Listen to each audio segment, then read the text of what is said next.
श्रीमद् भागवत महापुराण चतुर्थ स्कंध 20वां अध्याय। इस अध्याय के अंतर्गत आज आप सुनेंगे महाराज पृथु की यज्ञशाला में श्री विष्णु भगवान का प्रादुर्भाव। श्री मैत्रेय जी कहते हैं, हे विदुर जी, महाराज पृथु के 99 यज्ञों से यज्ञ भोक्ता यज्ञेश्वर भगवान विष्णु को भी बड़ा संतोष हुआ। उन्होंने इंद्र के सहित वहां उपस्थित होकर के उनसे कहा। श्री भगवान ने कहा, हे राजन, इंद्र ने तुम्हारे 100 अश्वमेध यज्ञ पूरे करने के संकल्प में विघ्न डाला है। अब ये तुमसे क्षमा चाहते हैं, तुम इन्हें क्षमा कर दो। हे नरदेव, जो श्रेष्ठ मानव साधु और सद्बुद्धि संपन्न होते हैं वे दूसरे जीवों से द्रोह नहीं करते, क्योंकि यह शरीर ही आत्मा नहीं है। यदि तुम जैसे लोग भी मेरी माया से मोहित हो जाए तो समझना चाहिए कि बहुत दिनों तक की हुई ज्ञानी जनों की सेवा से केवल श्रम ही हाथ लगा।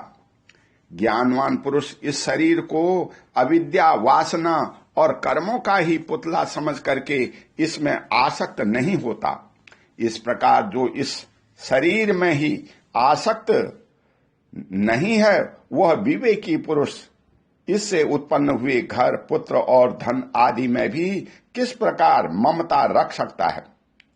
यह आत्मा एक शुद्ध, स्वयं प्रकाश, निर्गुण गुणों का आश्रय स्थान, सर्वव्यापक, आवरण शून्य, सबका साक्षी एवं अन्य आत्मा से रहित है, अतएव शरीर से भिन्न है। जो पुरुष इस देह स्थित आत्मा को इस प्रकार शरीर से भिन्न जानता है, वह प्रकृति से संबंध रखते हुए भी उसके गुणों से लिप्त नहीं होता, क्योंकि उसकी स्थिति मुझ परमात्मा में रहती है। हे राजन, जो पुरुष किसी प्रकार की कामना न रख करके अपने वर्णाश्रम के धर्मों द्वारा नित्य प्रति श्रद्धा पूर्वक मेरी आराधना करता है, उसका चित्त धीरे धीरे शुद्ध हो जाता है। चित्त शुद्ध होने पर उसका विषयों से संबंध नहीं रहता तथा उसे तत्व ज्ञान की प्राप्ति हो जाती है। फिर तो वह मेरी समता रूप स्थिति को प्राप्त हो जाता है। यही परम शांति, ब्रह्म अथवा कैवल्य है। जो पुरुष यह जानता है कि शरीर, ज्ञान, क्रिया और मन का साक्षी होने पर भी कूटस्थ आत्मा उनसे निर्लिप्त ही रहता है, वह कल्याणमय मोक्ष पद प्राप्त कर लेता है। हे राजन, गुण प्रवाह रूप आवागमन तो भूत, इंद्रियाभिमानी, देवता और चिदाभास, इन सब की समष्टि रूप परिच्छिन्न लिंग शरीर का ही हुआ करता है। उसका सर्वसाक्षी आत्मा से कोई संबंध नहीं है। मुझ में दृढ़ अनुराग रहने वाले बुद्धिमान पुरुष संपत्ति और निवृत्ति, विपत्ति प्राप्त होने पर कभी हर्ष, शोकादि विकारों के वशीभूत नहीं होते।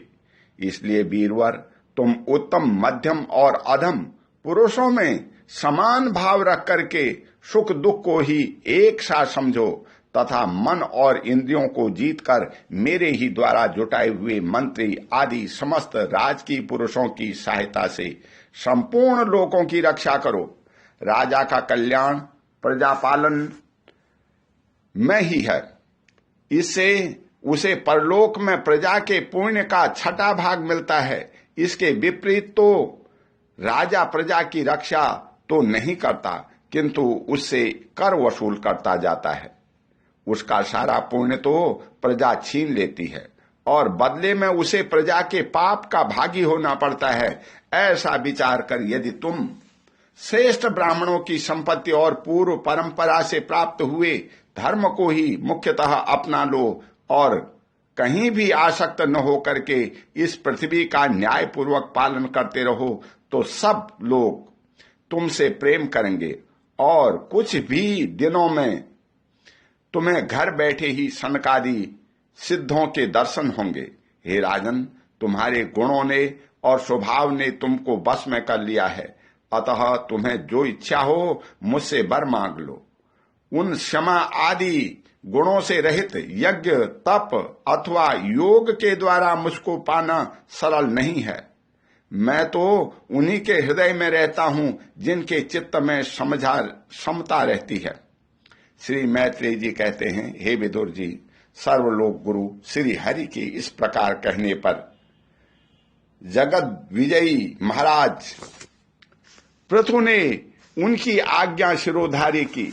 देवराज इंद्र अपने कर्म से लज्जित होकर के उनके चरणों पर गिरना ही चाहते थे कि महाराज ने उन्हें प्रेम पूर्वक हृदय से लगा लिया और मनोमालिन्य निकाल लिया।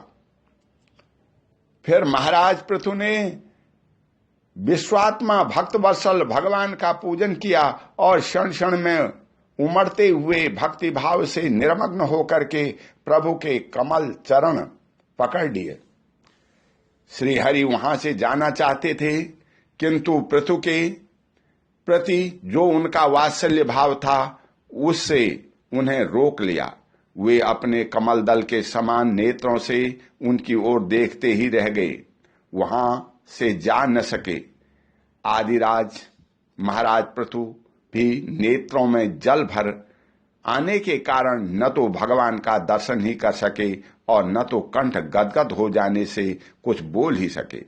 उन्हें हृदय में आलिंगन कर पकड़े रहे और हाथ जोड़े ज्यों के त्यों खड़े रह गए।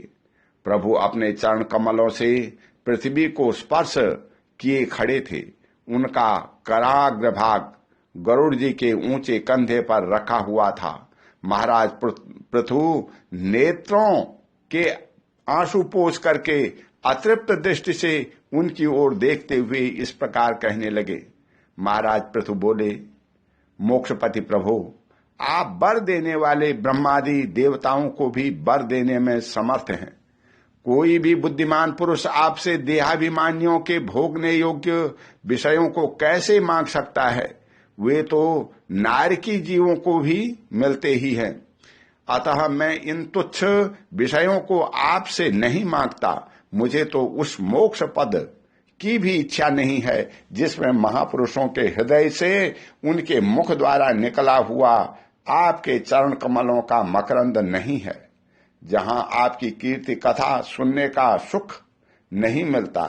इसलिए मेरी तो यही प्रार्थना है कि आप मुझे 10,000 कान दे दीजिए, जिससे मैं आपके लीला गुणों को सुनता रहूं।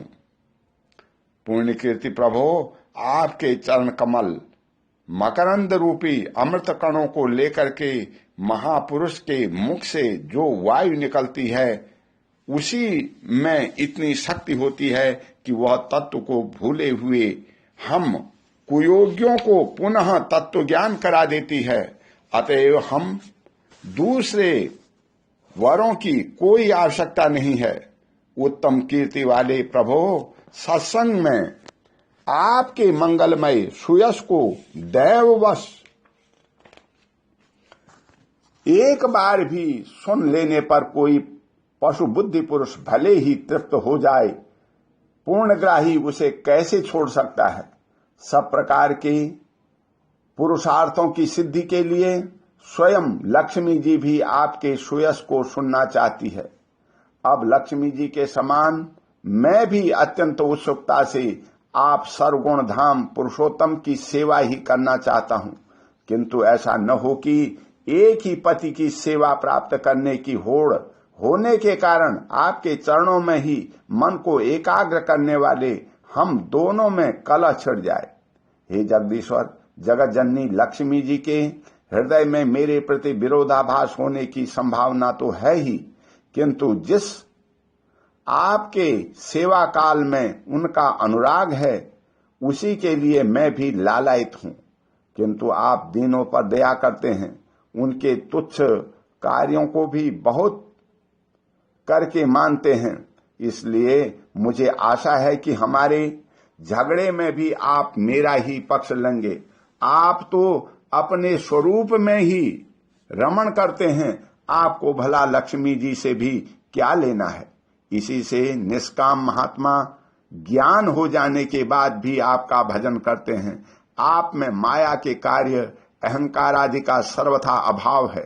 हे भगवान, मुझे तो आपके चरण कमलों का निरंतर चिंतन करने के सिवा सत्पुरुषों का कोई और प्रयोजन ही नहीं जान पड़ता। मैं भी बिना किसी इच्छा के आपका भजन करता हूं। आपने जो मुझसे कहा कि वर मांग, सो आपकी इस वाणी को मैं भी संसार को मोह में डालने वाली ही मानता हूं। यही क्या, आपकी वेद रूपा वाणी ने भी तो जगत को बांध रखा है। यदि इस वेद वाणी रूप रस्सी से लोग बंधे न होते तो वे मोह बस सत्काम कर्म क्यों करते।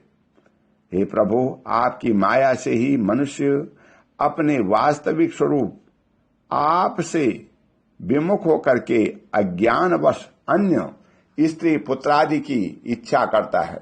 फिर भी जिस प्रकार पिता पुत्र की प्रार्थना की अपेक्षा न रख करके अपने आप ही पुत्र का कल्याण करता है, उसी प्रकार आप भी हमारी इच्छा की अपेक्षा न करके हमारे हित के लिए स्वयं ही प्रयत्न करें।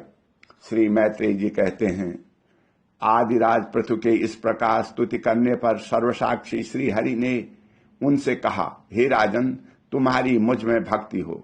बड़े सौभाग्य की बात है कि तुम्हारा चित्त इस प्रकार मुझ में लगा हुआ है। ऐसा होने पर तो पुरुष सहज में ही मेरी उस माया को पार कर लेता है, जिसको छोड़ना या जिसके बंधन से छूटना अत्यंत कठिन है। अब तुम सावधानी से मेरी आज्ञा का पालन करते रहो। प्रजा पालक हे नरेश, जो पुरुष मेरी आज्ञा का पालन करता है उसका सर्वत्र मंगल होता है। श्री मैत्रेय जी कहते हैं, हे विदुर जी, इस प्रकार भगवान ने राजर्षि पृथु के सारगर्भित वचनों का आदर किया। फिर पृथु ने उनकी पूजा की और प्रभु उन पर सब प्रकार कृपा कर वहां से चलने को तैयार हुए। महाराज पृथु ने वहां जो देवता, ऋषि, पितर, गंधर्व, सिद्ध, चारण, नाग, किन्नर, अप्सरा, मनुष्य और पक्षी आदि अनेक प्रकार के प्राणी एवं भगवान के पार्षद आए थे, उन सभी का भगवत बुद्धि से भक्तिपूर्वक वाणी और धन के द्वारा हाथ जोड़कर पूजन किया। इसके बाद वे सब प्रकार अपने अपने स्थानों को चले गए। भगवान अच्युत भी राजा पृथु एवं उनके पुरोहित का चित्त चुराते हुए अपने धाम को सिधारे। तदंतर अपना स्वरूप दिखा करके अंतर्ध्यान हुए। अव्यक्त स्वरूप देवादिदेव भगवान को नमस्कार करके राजा पृथु भी अपनी राजधानी में चले गए। ओम शांति। बोल श्री कृष्ण भगवान की जय।